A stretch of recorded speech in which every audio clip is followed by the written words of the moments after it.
Hey everybody, in this video we are going to be talking about pros versus AMs. We are going to be going over some scenarios and unveiling this new series to help you understand more what will help your score drop and maybe hit some shots like you see on TV.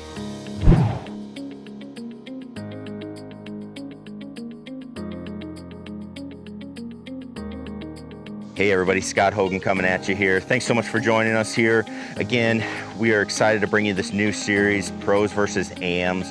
We're going to be talking about things that I see amateur players do and hopefully help you recognize what pros do and what I see them do to help you shoot better scores. Now we're going to get away from some of the obvious, like, all right, hey, they hit it 330 yards, stuff like that, because those are things that I don't think you could apply tomorrow in your round and get better. That's what we want to focus on in this series is, all right, hey, if I can do this, I will be better off. Okay, so that's going to be the goal. We'll focus on situations. We're going to focus on some swing stuff, but really, again, ideas or tips that will help you better understand. You can watch for it on TV and hopefully help you better understand what's going on with your game and how you can save some strokes. So today we're going to talk about short game, all right? And we're going to talk about what I would see a pro do versus what an amateur does here on a fairly basic chip shot. This is the one thing I think people take for granted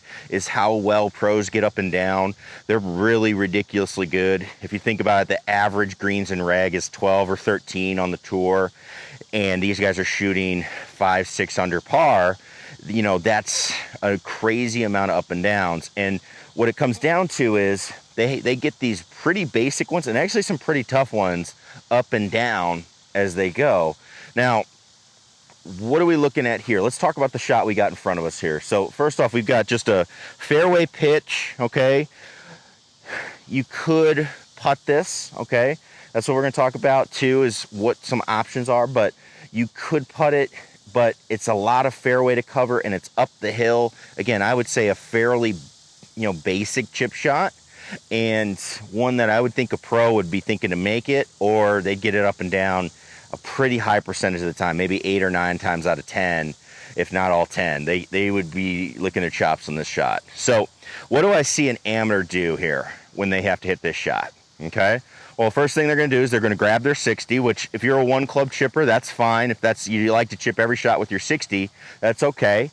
But if you're doing that, what I see amateurs do is they get up here, they get the club face way open, and their first thought is, ball's open, and they're thinking, I'm going to play it like every other 60-degree shot that I've got, and they're going to see that ball go up really high. Now, you might do okay with that, okay? You might do that okay with that shot, but I think on a whole, you're going to be a little bit more inconsistent than if you do the alternative, which is, I think if you see pros, they're going to be taking the ball in as low as they can. Now, here's why. The greatest analogy I've heard for why you do this is, if I had $1 million, if I was going to get $1 million to make the ball in that hole, would you throw it up as high as you could and try to land it in there or one hop it in there? Or would you give it some sort of a bowling toss? Majority of people would say they're going to give it the bowling toss and try to roll it on in. And so if our goal is really to try to get close and make it, you would think, all right, along that logic, we're more consistent when we take the ball on a more downstairs path, okay? So getting that ball to hit and then scoot up there, I think pros realize that's the easier way to play the shot. You're going to be a little more consistent. If I thin it a little, all right, I'm going to be a little long. If I chunk it, okay, I'm probably a third of the way up the green.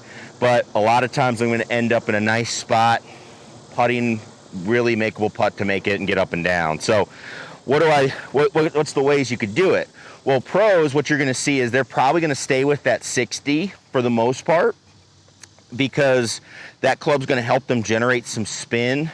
We can get into why that happens later, but with a 60, you can generate a little bit more backspin so they can get that checking shot. But how they hit it is, you're going to see that ball go way back in the stance. Now, they're not going to push their hands super forward, just keep their hands kind of in the middle of their body, but because the ball's back, it's going to be leaning forward, the handle. So what they do from there is they just do the same thing they just did, but the ball's super back in the stance. You're going to see it right toe or even behind their right toe, and they're just going to play the shot and see what they can do. If they do that, those things should help just bring the club down or the ball flight down, because the face is going to deloft. So let's give it a shot.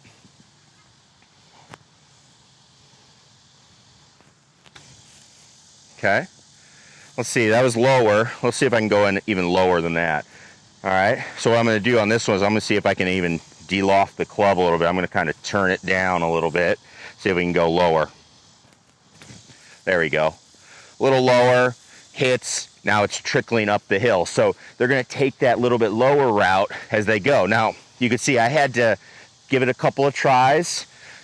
I've got decent shots up there, but I was so worried about hitting it low because I had to do some manipulation there to get the ball lower than where I wanted it, that it's hard to think about where exactly it's going to be. So if we're an amateur, what I would want to do, again, we can be like the pros and realizing, hey, the low route's a great way to go. But what I can do instead is go back to the 9-iron here, and I can just switch clubs, and that way all I have to worry about, I can keep the ball middle-ish of my stance, I can keep everything pretty basic, and I've just got to make the same stroke to get that ball to travel up there, again, on the lower path. So let's give this one a try.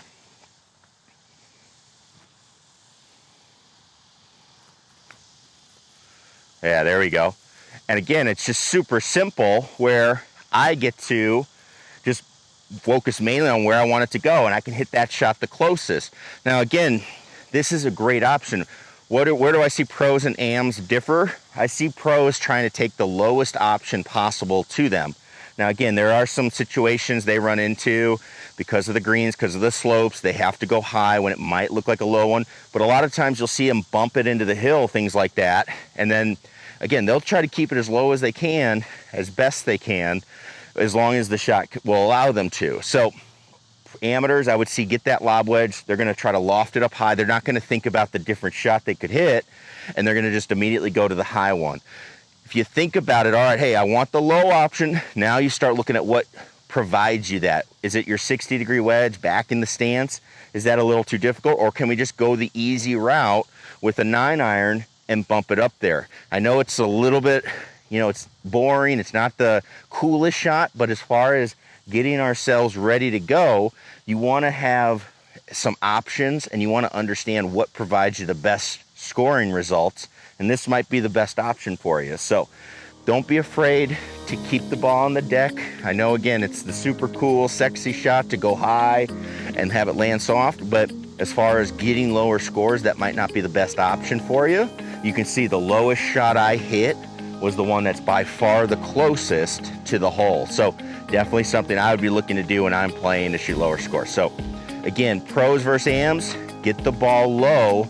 Watch the pros, see how they're keeping the ball along the ground as much as possible when it's there. So hopefully this helps you.